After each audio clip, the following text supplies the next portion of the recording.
Hi friends, welcome to குக்ஜி. இன்றைக்கி நம்ம ஒரு சூப்பரான குடல் குழம்பு செய்ய போகிறோம். எப்படி செய்கிறதுன்னு பார்க்கலாமா? ஃபஸ்ட்டு கடையில் ஃப்ரெஷ்ஷாக கிடைக்கிற ஆட்டு குடல் வாங்கிக்கோங்க. இதில் குடல் பை, அதுக்கப்புறம் கொஞ்சம் ஈரலும் சேர்த்து கொடுப்பாங்க. இதை வாங்கிட்டு நல்லா கொஞ்சம் சின்ன சின்ன பீஸாக கட் பண்ணிக்கோங்க. கட் பண்ணிவிட்டு குடல் பையை தனியாக பிரிச்சுக்கோங்க. குடலை தனியாகவும் ஈரலை தனியாகவும் பிரிச்சுக்கோங்க. தண்ணியை நல்லா கொதிக்க காய வச்சு இந்த பிரித்து வச்சுருக்கிறதுல நல்லா கொதிக்கிற தண்ணியை ஊற்றி கொஞ்சம் நேரம் அப்படியே வச்சிட்டிங்கன்னா அந்த மேலே உள்ள கருப்பு கலரில் இருக்கிற தோல் அப்படியே பிரிஞ்சு வந்துடும். அதை நம்ம ஈஸியாக பிரித்து எடுத்துடலாம். தண்ணி எவ்வளோக்கு எவ்வளோ சூடாக ஊற்றி வைக்கிறீங்களோ அந்தளவுக்கு அந்த தோல் ஈஸியாக பிரிக்க வரும். இதை எல்லாத்தையும் பிரித்து எடுத்துகிட்டு எல்லாத்தையும் ஒன்றா மிக்ஸ் பண்ணிடுங்க. மிக்ஸ் பண்ணிவிட்டு கொஞ்சமாக மஞ்சத்தூள் போட்டு நல்லா கழுவுங்க. எதுக்காக இந்த தோலை பிரிக்கிறோம் அப்படின்னா, அதை பிரிக்காமல் விட்டிங்கன்னா ஒரு மாதிரி ஒரு பேட் ஸ்மெல்லு வரும், கவிச்சி வாடை அடிக்கும். அதுக்காக தான் அந்த மேலே உள்ள ஸ்கின்னை பிரித்து எடுத்துடுறோம்.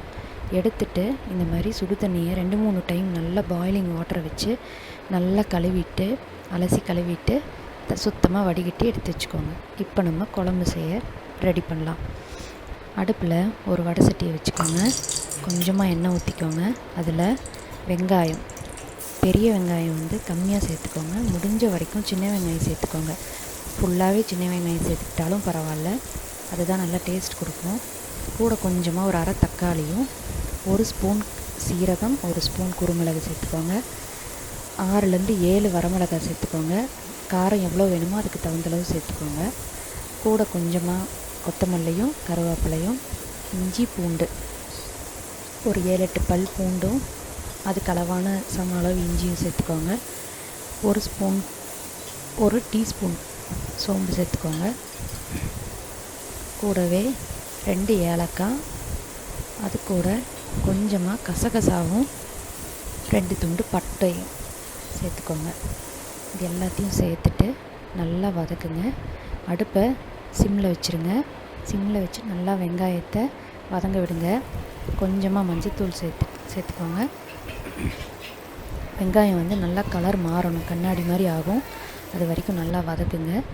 கொஞ்சமாக கடைசியாக தேங்காய் சேர்த்துக்கோங்க.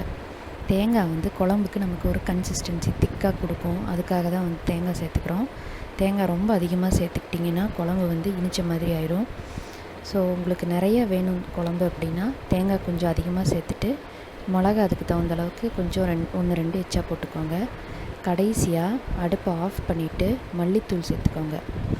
3-4 டேபிள் ஸ்பூன் மல்லித்தூள் சேர்த்துக்கோங்க. சேர்த்துட்டு நல்லா ஒரு வாட்டி கிளறி விட்டு ஆற விட்டுருங்க. நல்லா ஆறுனதுக்கப்புறமா அது ஒரு மிக்ஸி ஜாருக்கு ட்ரான்ஸ்ஃபர் பண்ணிடுங்க.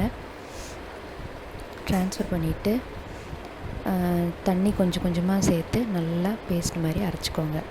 அதுக்கப்புறமா அடுப்பில் குக்கரை வச்சு எண்ணெய் சேர்த்துக்கோங்க. குக்கரில்